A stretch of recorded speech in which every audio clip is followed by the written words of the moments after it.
Voilà, mes amis de WhatsApp.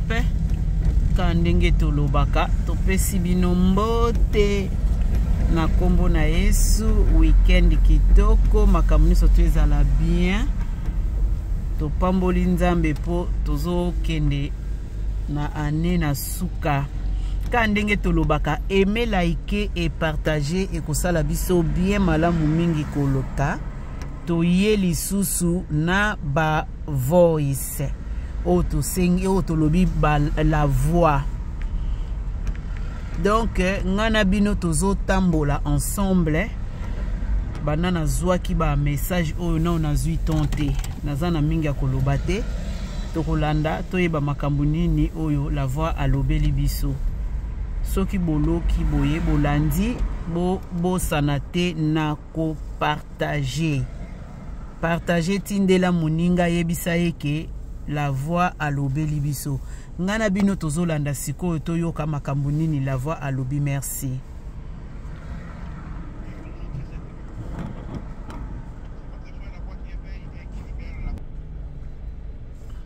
Oui, bonjour très chers compatriotes.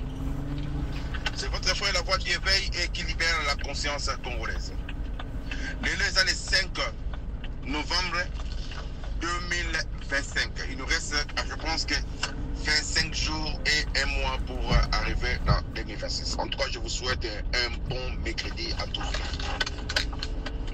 Il est presque 8 h du matin. Nazo Kene Moussala. Nasi, Nalingi, Naloba, moi, message moko, na peuple congolais. Nous devons tous être éveillés et faire un bloc parce que le Congo a été rwandalisé par la mentalité rwandaise. Je pense que Kagame, tango yaka botala Mobutu na 1990, on a la tichine na neptiso expertos, expertos baby. Le monsieur dira na kokova na Congo te pour Congo, Kinshasa, Zaïre et ça na insécurité. Ba banda déjà ko infiltrer biso banda kala. Aloba loko banda kala, akamere, ba uberwa. Alors, pour faire tuer ton ennemi, il faut le faire approcher. C'est la raison pour laquelle quand Dieu a créé l'homme, il n'a pas compris l'homme, il s'est fait Emmanuel. Emmanuel, cela veut dire Dieu à nous. Or, la Bible dit, Dieu ne dort jamais ni ne sommeille. Or, dans la Bible, et le Bible dit, Jésus dormait dans la barque. Zamba lali na barque. Pour vous dire quoi? Zamba kita qui pas comprendre nous. C'est la raison pour laquelle je voulais aussi vous dire, ce qui au lingo, ça l'a bien animal na yo, ça l'a Emmanuel, to Emmanuela. Donc Emmanuel à moi aussi, pour comprendre mon bali na yo, to comprendre moi aussi na yo. Le oyo, ba Rwandais, ba côté la biso na mutu, ba côté la biso na makanisi, ba comprendre l'homme congolais. J'ai des sujets à parler, le sujet des taxes au Binobolobi à Chabani, VPM à ministre intérieur, na Likambouya, Fali et Popa, Ndenge à Zobé Kamstad. Je n'ai jamais été warrior, ni Gaulois, ni Kofi Film. C'est un problème des pays.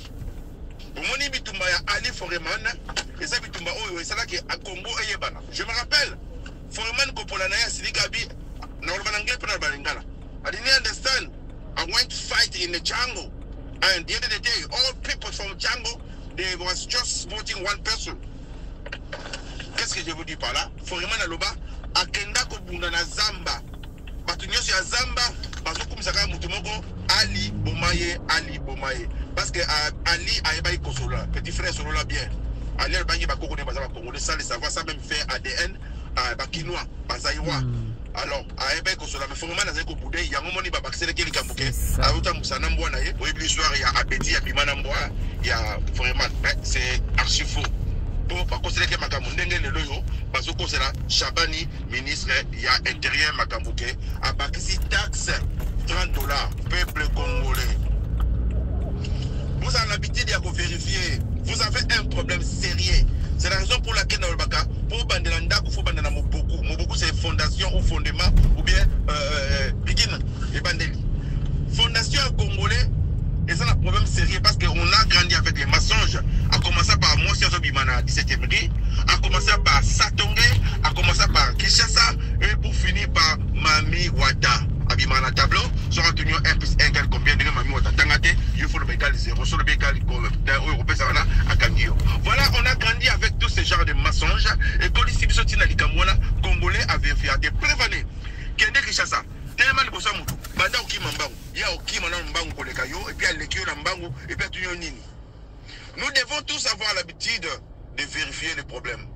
Parce que le Congolais ou le Congo, c'est vous et moi. Si nous parvenons, nous tous, à propager ce genre de bêtises, c'est la réputation du pays où ils ont été mabé. Peuple congolais, nous avons vraiment plus de 10 millions de la diaspora congolaise. Comme dans Sud-Afrique, Nord-Afrique. Comme dans Sud-Asie, Nord-Asie. Sud-Amérique, Nord-Amérique. Sud-Européen, du Colo. Donc, la diaspora congolaise est plus importante ou plus nombreuse que la population rwandaise. Malheureusement, on n'a pas réussi et on s'intégrer nulle part. Dans le pays, nous avons une diaspora à Souka, Yabazoba, ou Eskizenga, parce que nous avons vocaté monde changeant. Depuis Oussama Ben Laden, ou Al-Qaïda, à quoi ça? World Trade Center, autour central, New York, monde de boya violence. Mondele, bovani na poto, babunsaka na papier. Yango mona ko bomi mutu boye, avocat ye assemblée yo o gagné, babi ki sali ki mongo passionnel. Mais Congolais tinelo abundaka. Congolais tinelo aswana kaka. Congolais tina banzela abundaka. Congolais tina ordana ni na comment dirais-je na TikTok aswana. Omoni likamboyo, l'ennemi des Congolais et Congolais. Omoni kangwa selezino, omoni likambo ya nani bakekuta na nanga. Pona ba intérêt na ba mo personnel. Mais na ina lancé message comme c'est un message pas selezino. Selezino qui bigwara. Na loba oyo, c'est la voix so yebingate qui éveille et qui libère la conscience congolaise. Moi c'est la kufatike la obana, il faut que ba travailler. Vine ko pousser, na répéter boy. Yo finga kabila. Yo finga ba tio so sengi pardon. Ba Rwandais, bazaka ba ranking ya ko sarate. Sache-le. Ton temps est compté. Na lobela kango tia tumba. Lolo Tchatumba za na mabele na sepele na liwa Tchatumba te mais na seke Tchatumba kosala nganga soki satan la ndio okoki mepa nzambe mais so koseli mosali na nzambe nzamba la ndio kosuka Tchatumba ton temps est compté lolo bomonde Tchatumba est humilié.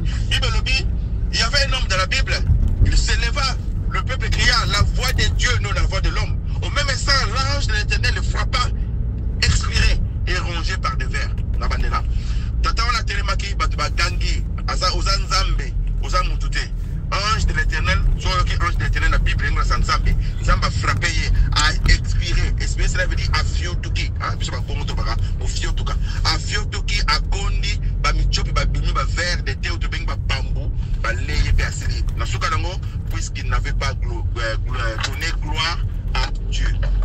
C'est une ayon dimi, kozana nanga. Voilà, en français, dis-moi ce que tu fréquentes, je te dirai que tu es. Si on fait gâter Ndoki, c'est qu'on a Ndoki. Si on fait gâter Congolais, c'est qu'on a Congolais. Si on fait gâter TikToker, c'est qu'on a TikToker. Ayon dit qu'on fait gâter Nanga. Il y a que Tika déjà testament na promet de l'Iwa. C'est pas une menace. Okukufa, Kalaming était Ozokufa. Na répété. Si on tient Tembe, tout le monde a souka na yebisa qui est na combo ya passé Tchatumba et souka la Iwa. Si on kansaga, mon makasi, zara makasi. Zara makasi na moi, mais la makumuzara, mon makasi na moi. Mais la boutou dépose, la boutou, ça n'a pas de contre la boutou. Je répète. Na boutou, et ça n'a pas de contre la boutou. Na moi, et ça n'a pas de contre la moi. C'est la raison pour laquelle Bible dit l'esprit de Dieu mouvait au-dessus des eaux. Dieu dira que je vais la lumière, soit et la lumière fut. Nous avons malongoli moulili na pole. Alors, nous avons dit peuple congolais. Nous avons informé bino pour nous savoir que les Camerounais ont été faux et archi-faux. Et ça a pour Babé sa réputation en chef de l'État. Et ça a pour Babé sa réputation en Mboka. Oebi, ce qui est Longoli Zemi. Na mutu atini mutu ana longola Zemi. Na mutu apesimbo muba longola Zemi. Na mutu a longoli si Zemi wana. Babé en français, association des malfaiteurs. Vous avez participé à la mort de cet enfant. Ce qui mutu atini basa la don. Na mutu apesimbo mubasa la don. Na mutu amemi bango ba ketika don. Na mutu apesa ki ide basa la don. Na mutu a déclaré ki bloko ya don. Babé en français, association des bonnes fêteurs. Vous avez tous participé à quelque chose de bon. Alors, c'est vous avez marché avec ce genre-là. Congolais, ils ont publié, ils ont condamné Chabani, Jacquemel, et à Baxi Tax pour faire quoi, je ne sais pas. Et bien voilà ce qui se passe. Pour protéger Mbouanabiso, pour vous dire en bref, il y a armée numérique, il y a rwandophones qui sont venus pour déstabiliser le peuple congolais. Vous savez, tout le monde a dit avec, comment dirais-je, NATO, autant et qu'il Afghanistan. L'armée afghane, autobengi ba Taliban, bazanga chaussettes, bazanga sous-vêtements, bazanga zambanakati, système à la Cuba. Mais ma petite armée américaine, la plus puissante armée du monde, mélangée avec NATO, américain bakimi. Je n'ai jamais vu un Américain abîmer guerre, il y a bien. Américain abîmer guerre na Irak, il y a Okima, Mbango, abandonner guerre bien basi ça a été. Le nom moni, Donald Trump par le bio, aligné attaquer Nigeria pour baso pour ma chrétien. Il devient maintenant le défenseur des chrétiens. Malheureusement, ils comprennent le monde de Tambolate. Amérique qui va na Vietnam, Zala na Mbango, Atika batukuna boyebi babima. Soni eko salama ya Sukawa, bomuni abima na Afghanistan. On ne peut pas compter aux Américains. Je m'adresse au président de la République Chilombo Fati Béton. Voilà. Quand ndenge tolobaka aimer, liker et partager et ko sala biso bien makasi mingi koleka na ba message nyonso tu oyo tolandaka. Tangu toyaka na yango boye nga na yoki na balancer yango. Après, na saleli bino émission. Toyoki la voix ndenge azakoloba na ndeko na biso c'est les ino soki c'est les ino nga na yebi nanga bango te mais na landika ndenge alobi donc so na comprendre selon explication na ye azako talisa ye ke ba mwasi na ye akufaki atikeli ye bana na place avanda azwa ton to éducation avant disango pona ko aider bana na ye na classe pona ko sunga futur ya bana mete ya lobi alanda nanga tango vandi osali calcul vraiment ya yomoko yebisa ngai kaka na makambo oyo ya la voix eloko nini oyo ekopuse yo okene pa ya nanga. Parce que nanga yemoko aza eloko te. Nanga yemoko aza 00000. Est-ce que mitema na bino vraiment eza mitema ya batu to eza mitema ya Satan? Parce que mutu eza na mutema ya Nzambe, mutu eza na mutema na yemoko akoki ko sala biloko bino bozo sala te. Pourquoi pas ko sangana na fati yango kosala musala mais bino bolingi bokende ko créer eloko na bino moko libanda po boya nango wapi nani yango akondima bino pe nani yango akolanda bino. La voix kebisio ngana chena kaka pwe muke kaka na kati la voix kebisio alobi keba toyebi lisolo ya Chatumba lelo Chatumba koti na mabele kaka ndenge yo fingaka kaka ndenge yo fingaka batu na makambo bakomaka na ba mir o la voix alobaka chaque fois yo kanise siko ke kokota basi ba yebio déjà koza mbuma ya kopolati yo kanti ba otika yo coup de chapeau tolandi na biso ba voix to continuer. Nous avons un problème, tu es trop lâche, pas lâche. Je répète, hein, j'assume mes mots. Le président de la République Chilombo, tu es trop lâche. Alors, Bible R Mongo Kolanda est censé R Mongo Landa est censé. Là où on te critique, tu es toujours là. Macron a humilié combien de fois, président de la République. Un président ne peut pas se comporter comme ça. La voix qui éveille et qui libère la conscience congolaise, a eu ça kayo zoé madame Yamobutu, Yamabe Bouaka. Soit Vantara Papa Nayo, Yamabe Naye Bouaka. Soit même Kimia Kabila, Bouzo Bane Bouaka. Non.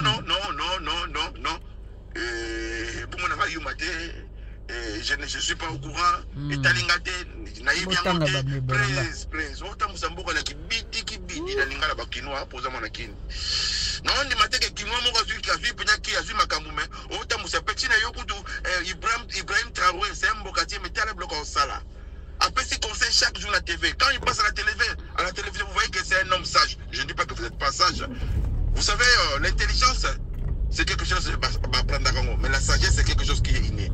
De te voir, c'est que vous avez la sagesse, mais vous osez pour ça les amotés. Mais ça, sagesse au Sarango. Et puis, vous avez grandi dans une école de la sagesse avec ton père. Malgré tout vantagisme, il y a deux sortes de complexes. Il y a la complexe d'infériorité et la complexe de supériorité. Par Congo, c'est la complexe, il y a infériorité. Luba,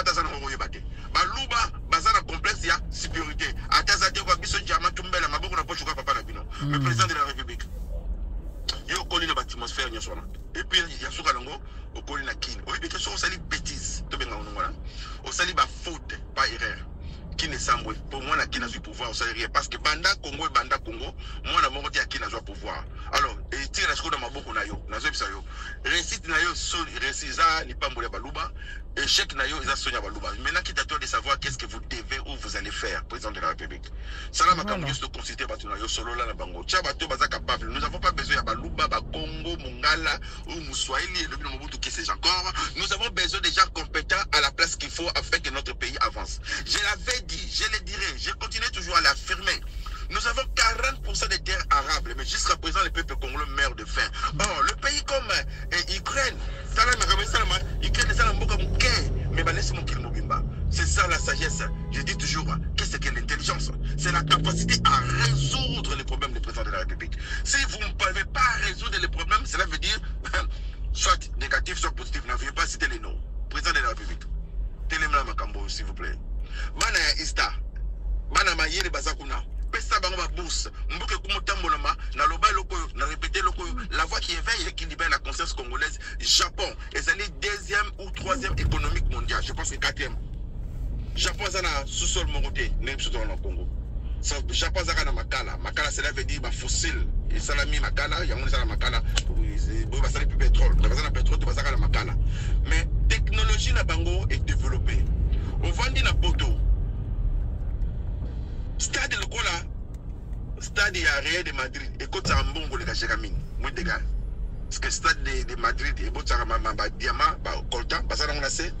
Stade le cola stade ya nini ya Anderlecht. Et quand ça mbongo ko le ka ba CCIZ na ba compagnie bele parce que mundela comprendre ngo mbongo et comme mutu et salama. Le lot tout moni bitcoin c'est bitcoin c'est sali mbongo oyo ya internet virtuel mais ça la valeur ko le ka parce que mundele mutamayele. Et ça la banque moko na koma monjo mutasala ngo mundele mutamayele. Et ça la banque moko na révolu à ça comme le milliardaire à ça 15 milliards de dollars.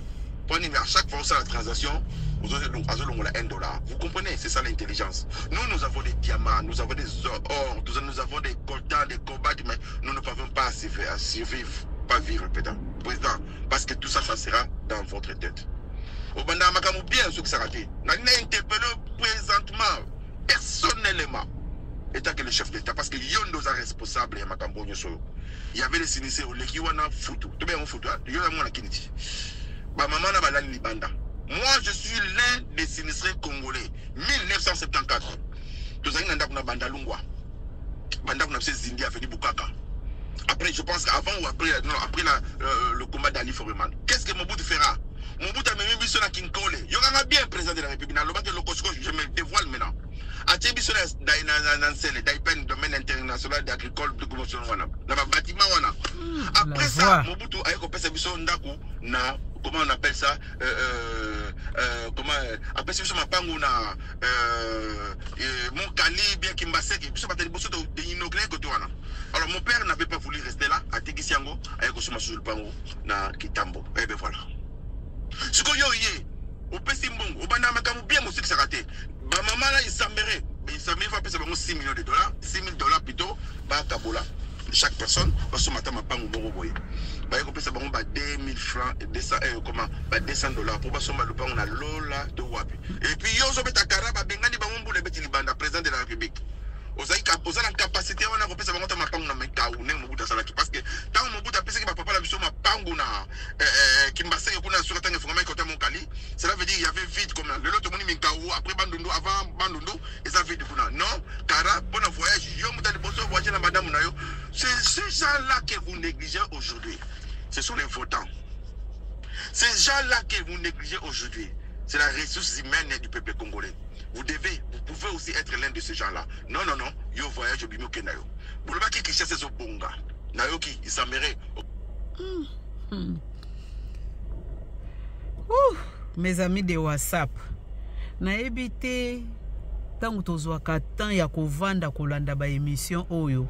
Nasenga kabino kaka bo commenter bo like kana se bo like après bo commenter to bengi ngweza lokola ba feedback ya ba message na lanze loko moko la voix alobi awake na période na bango la voix za muto akale na 1974 Mobutu apesa bango banda ku bakota ya Kinshasa donc bango bato liboso o babandaki ko inaugurer bakote wana kuna nyonso tu eloko ni na bakisa place wana na sepeli lango na monike o tobengaka la voix ayebisaka Fachi Beton alobi sala kombo tika kombo donc c'est-à-dire bilembo au monde à partir à bilembo même ata bana oyo biso toboti bakoko na bango histoire ekotikala ekolobake mukolo moko boye mbule betelaka biso tozindaka mais président ya époque wana apesaka ba parents na biso bakoko na biso bisika ya kolala même ata biso moko toyebi yango bokoko zwa mutu te boyela ke biloko réunion surtout entre temps que bo pesa ye mbongo ye moko akende koluka ya koteka po abanda kolesa bongo te ezalaka bongo te ndenge Mobutu asalaki alobi susu eloko moko bien aweza na bavoix na ye pe ya kala oyo abandaki kobetela yango sete zwa ya malamu ya batu wana nyonso tu tikande ya mabe alobi ya misatu lisusu nga na opeso kaka bapoint onga na kangi obandaka mokomaka na suka te eza nini yango to ezalaka nini to eza négligence to active la voix benga ki yango moko boye na bosani yango soki ye na koyebisa bino yango rectif voilà eza nini ozozwa ba décision mozokoma nango na suka te soki 6 millions wana soki combien wana oya bandeko na biso pourquoi pas kosala balance yo moko kozwa kopesa bango bisika na place otika ba gouvernement na yo ba ministre na yo bazozwa mbongo ezokoma te mbongo ezomonana te. Où irons-nous? Président de la République qui sait que la voix Azakoloba a mis à se nommer Kombo qui est c'est la voix qui éveille et qui libère la conscience congolaise. Toza congolais 100%. Sikoyo toke nango boyeti wapi. Apesi yo ba exemple ebele na kati awa. Soki vraiment ba message oyo ekomelaka yo ekosala malamu mukolo moko pe na makambu mususu pa loba na mona esalama pezo continuer na kosalama mais conscience na yo e continuer na kolamuka tango pesi eloko memango tina suka ndenge bokomi kosambisa batu bweto sepeli nango tozo mona ke mutu asali likambu bolekisi ye na nini place a kosamba ekosala biso pe malamu mingi na makambu oyo la voix za koloba tomona mingi nango ekokisama ndenge tomoni ba misusu ezokokisama eni nango kakao zo ya malamu te tika ya mabe bango batika ina bilembo ya periode wana ya 1974 kokamwe la voix za mutakala ya bandeko na seka Ok, non, c'est un bon pas de notre à comprendre le hôtel. Yo, c'est un bon 2 milliards de dollars, pas de Sabino, mais yo, mon pays d'ailleurs, 40 millions de dollars, visite Congo. C'est ça. Je voulais même te poser la question, président de la République Chilombo, personnellement, sans aucun. Yangwana, c'est noma vraiment combo na que la voix qui éveille et qui libère. Bato ebele babosani yango, to continuer lisusu. Audio. Visite Congo, on a des mailles, on a qui lobby dans boulot, on a porté un bateau, on a mis sur la poche, président. On tient ce point, on va pas un d'accord, on s'en a qu'on aille. Ngaye, mes amis de WhatsApp, totambola na bisote, ngala bino la malobi, ndenge mboke tonda ki wana tozo ba bateau, totango na ba poche. Pour ce qui s'engage, pardon.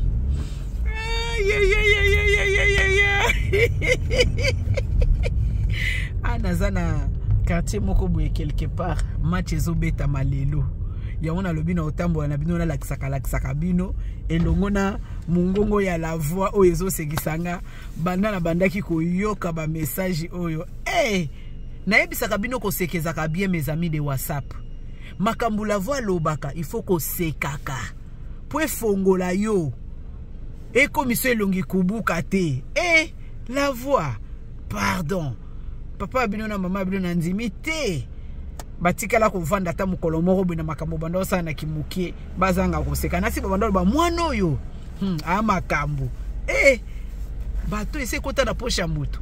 Mes amis de WhatsApp, commentez, likez et partagez. Dieu se passe mon père, la chambre naïf, sa chambre naïf. Comment c'est fait que vous avez toléré ces bêtises? Pour le ministre des Sports a visité Congo jusqu'à présent. Combien de gens ont visité Congo? Entre notre peuple, nous avons l'Anzala. Yo mon Anthony Zolia bien. Yo mon Zolia bien. Mais peuple te benga votant, bazo souffrir. Président, on a des choix d'être un bon président, bien un mauvais président. Sachez-le. Nous te malams sur un koufi batutu balelaka.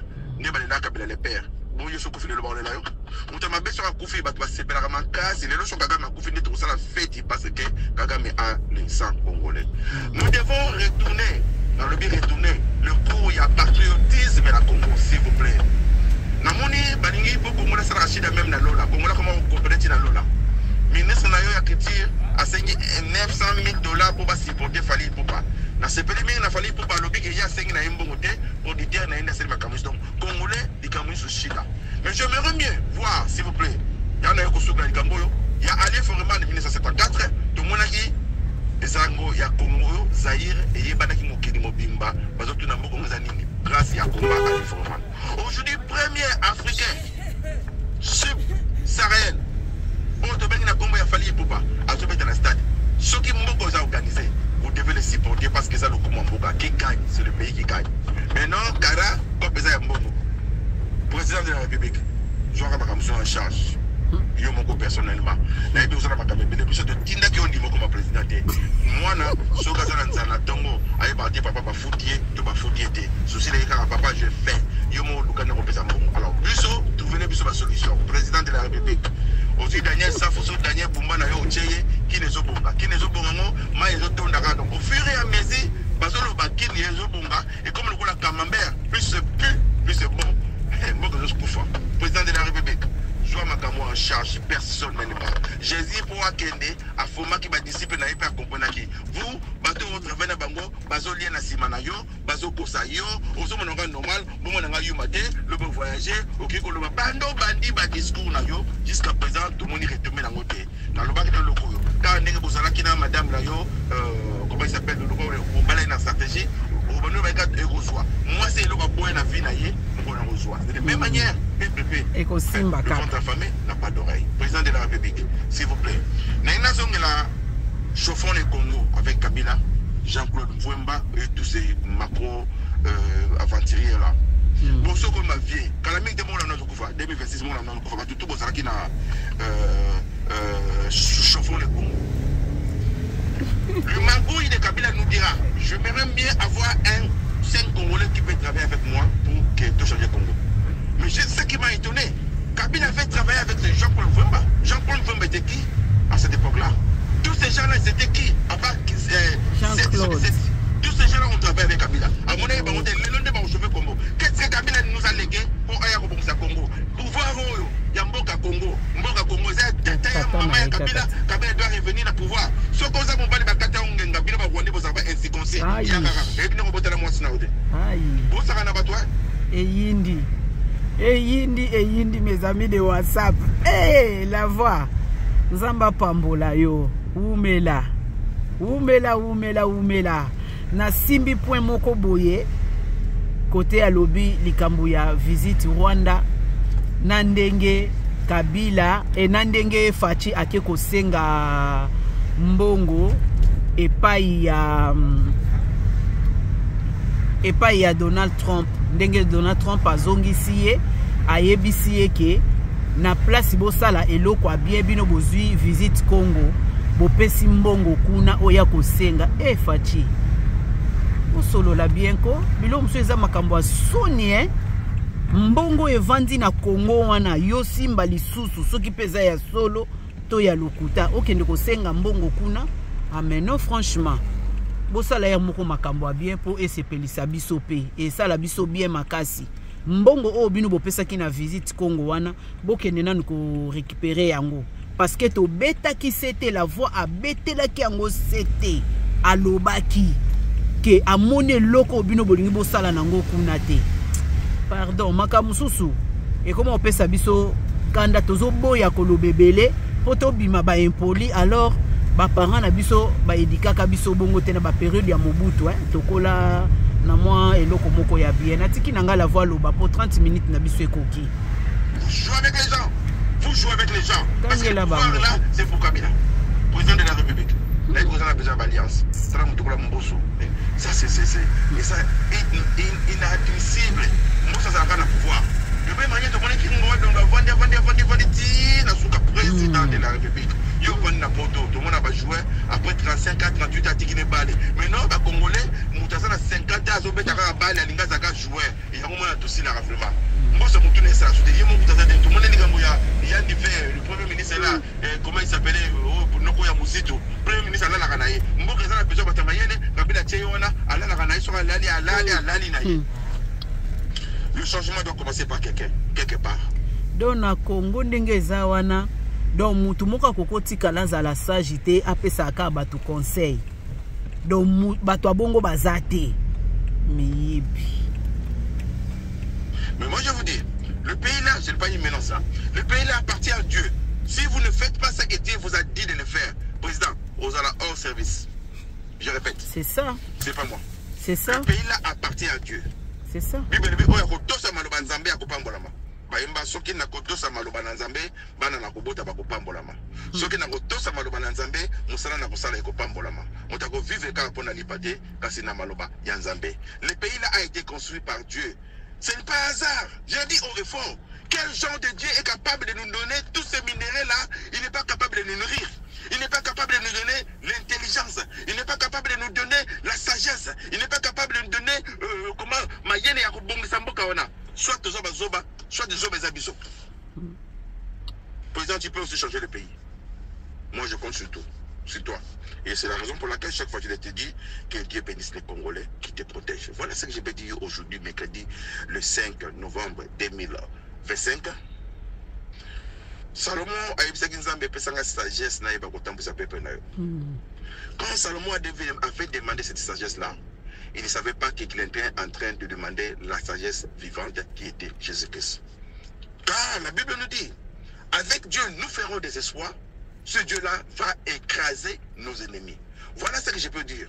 Que Dieu bénisse encore les Congolais qui protègent. Tu sais que c'était votre frère, la voix qui éveille et qui libère la conscience congolaise. Nzamba Pambola, Armée Nabiso, Abaksa Maïle Armée, Abaksa Maïle Bakonzi Mboka, Akitsangolu Mboka, tous les pendant 30 ans. Un jour, tu recevras là.